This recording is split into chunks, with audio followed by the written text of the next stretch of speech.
ያለው ሕይወት አለው። የዘላለም ሕይወት በልጁ አለው።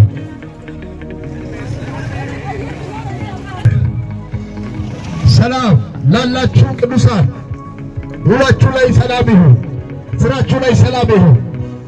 ከጌታችን ከኢየሱስ ክርስቶስ ከእግዚአብሔር የሆነ ሰላም ይብዛላችሁ። ኢየሱስ ክርስቶስ የዘላለም ቤዛችን ነው። ኢየሱስ ክርስቶስ ሕይወት መንገድ ነው። ኢየሱስ ክርስቶስ ብርሃን ነው።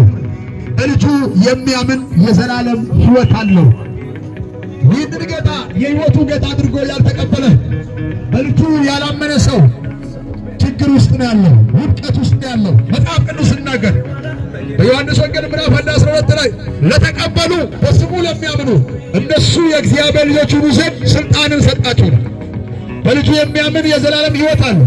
በልጁ የሚያምን የዘላለም ድነት አለው። ልጁ የሌለው ማስታገሻ ነው ያለው። ካለ ኢየሱስ በገንዘብ ድጋፍ መኖር ይቻላል ጥቂት ጊዜ። ካለ ኢየሱስ በሰው እጀባ ጥቂት ጊዜ ኑሮ ይቻላል። ካለ ኢየሱስ በውሸት መንገድ ጥቂት ኑሮ ይቻላል። አወዳደቁ ግን የከፋ ነው። አወዳደቁ ግን አስደንጋጭ ነው። አወዳደቁ ግን ለሰው ምሳሌ የሚሆንበት ነው። አወዳደቁ ግን እጅግ የሚመር ለቅሶና ዋይታ ያለበት ነው። በዚህ ምድር ላይ እግዚአብሔር ካለ ፍቃዱ በአጋጣሚ ያመጣ ሰው የለም። በዚህ ምድር ላይ በተለያዩ አንግል በተለያዩ በየመልኩ እግዚአብሔር በሰው ውስጥ ያስቀመጠው ስጦታ አለ። እግዚአብሔር በሰው ውስጥ ያስቀመጠው መልካም አኗኗር አለ። አንዱ ለአንዱ መድኃኒት አድርጎ እዚህ አሁን ወደዚህ ገበያ የሚመጣ ሰው የሚፈልገው ሸምቶ እንደሚወጣ ፍላጎቱ በምድር ላይ ተስተዳድሮ እንዲኖር የእግዚአብሔር በጎ ፍቃድ ነው። ግን እሱም ካለ እግዚአብሔር ፍቃድ ውጭ አካሄድ ከሆነ በእግዚአብሔር ፊት ተጠያቂነት አለው። መጽሐፍ ቅዱስ ሲናገር እንደዚህ ይላል፣ እኔ ያለ ብርሃን ነኝ፣ እኔን የሚከተል የሕይወት ብርሃን ይሆንለታል እንጂ ከቶ በጨለማ አይመላለስም። በኢየሱስ ነው።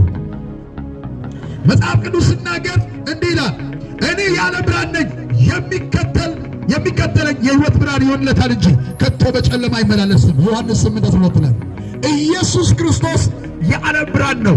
በእርሱ አምነው እርሱ የሚከተል የሕይወት ብርሃን ይሆንለታል እንድትቀበሉ። ዛሬ ጌታ ኢየሱስ ክርስቶስ በመጽሐፍ ቅዱስ ላይ በሚናገርበት ጊዜ በማቴዎስ ወንጌል ምዕራፍ 25 10 ቆነጃጅቶች ሙሽራውን እየጠበቁ ከአስሮች 5 ሰነፎች 5 ልባሞች ነበሩ። አስሮችም መካከል ሰነፎች መብራት አለ፣ ግን መብራት እንዲያበራ ሙሽራውን ማጀብ የሚያስችል አይደለም። መብራት ለነሱ መብራት የማይችለው ይዞ እያለ ሙሽራው የሚመጣበት ጊዜ ደረሰ። ሙሽራው መጥቷልና ተነሱና ወጣችሁ ተቀበሉ ስል የሰነፎች ማብራታቸው ማብራት አልቻለም። ልባሞች ማብራታቸው አዘጋጅቶ ሲሄድ ሰነፎችን ከእናንተ አካፍሉ ማለት ጀመሩ። ይልቁን ለእናንተና ለእኛ አይበቃም፣ ወደሚገዛበት ቦታ ሄዱ ስል ሙሽራው በመጣው ሰዓት ወደሚሸጥበት ቦታ ሲሄድ ገዝቶ ሲመጣ ሙሽራው ተዘጋጅቶ ነበሩትን ይዞ ገባ። ነገው ያንተ አይደለም። ከዚህ ደቂቃ ጀምሮ ያለው ሰዓት ያንተ አይደለም። ሰው መፍራት ወጥመድ ነው። ሰው ጌታ ኢየሱስ ክርስቶስ እንደ ግል አዳኝ አድርጎ ለመቀበል ብዙ ነገር ዙሪያውን ሊያስብ ይችላል። ጌታ ኢየሱስ ክርስቶስ ሃይማኖት ሳይሆን የሕይወት ጌታ አድርገህ መቀበል። ጌታ ኢየሱስ ክርስቶስ የሕይወት ጌታ አድርገህ ስትቀበል በዛን ሰዓት በአብ ቀኝ ትገኛለህ። ሮሜ ምዕራፍ 10 ላይ ሰው በልቡ አምኖ ይጸድቃል፣ በአፉ መስክሮ ይድናል ይላል። ስለዚህ የኢየሱስ ክርስቶስ መደኛ ሕይወት ጊዜያዊ እርካታ አይደለም፣ ጊዜያዊ ራብ መካከያ አይደለም። ለሚያማው ለሕመሙ ማስታገሻ ያገኛል። ኢየሱስ ክርስቶስ ማስታገሻ አይደለም፣ ለበሽታው እንኳን አይፈቅድም። በማሳ ውስጥ ሆኖ ፍሬ የማያፈራ መንገድ ሕይወት ነው። የዘላለም የሚገኘው በልጁ በኢየሱስ ክርስቶስ ብቻ ነው። ከኢየሱስ ክርስቶስ ውጪ ሌላው መንገድ ሁሉ አጥፊ ነው። ሌላው መንገድ መጽሐፍ ቅዱስ ሲናገር ሌባው ሌባ ነው ይላል። ሌባውን ሊሰርቅ ሊያርድ እንጂ ስለ ሌላው ነገር አይመጣም። ሌላ ሊያድን ሊሰርቅ ነው የሚመጣው።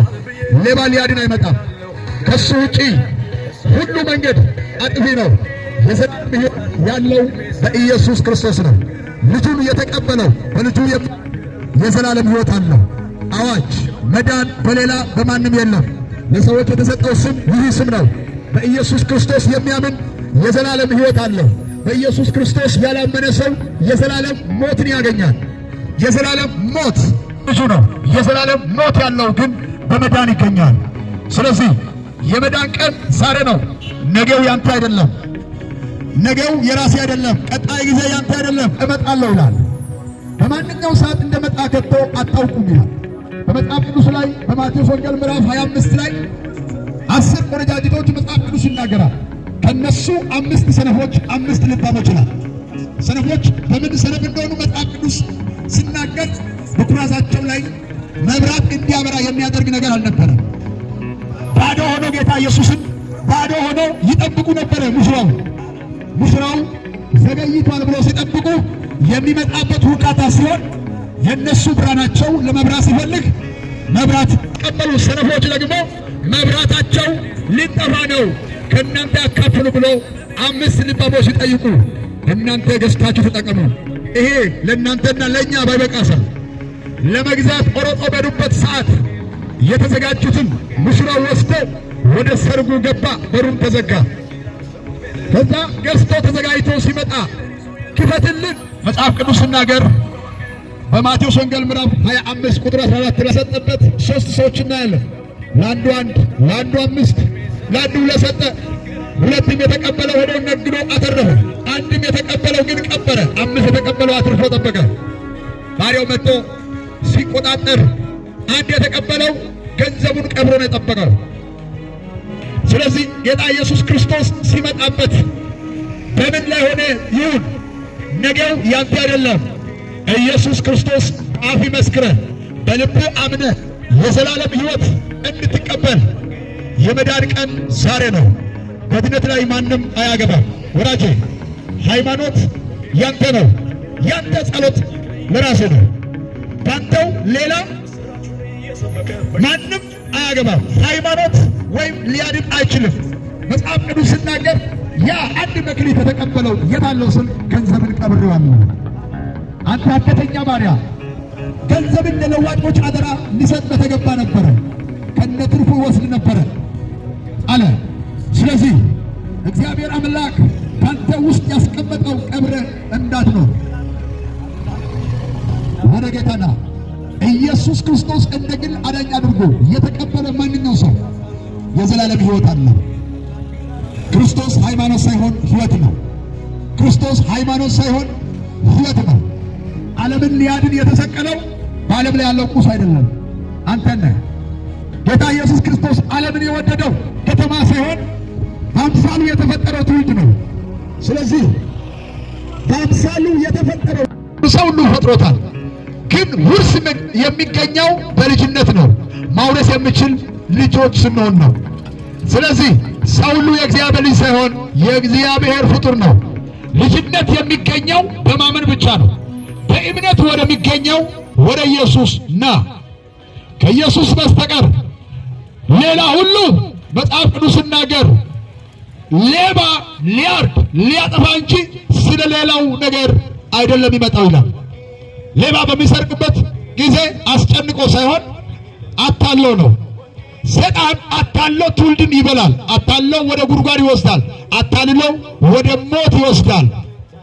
ኢየሱስ ክርስቶስ ብርሃን ስለሆነ ይናገራል። እኔ ሊያድናችሁ መጥቻለሁ ይላል።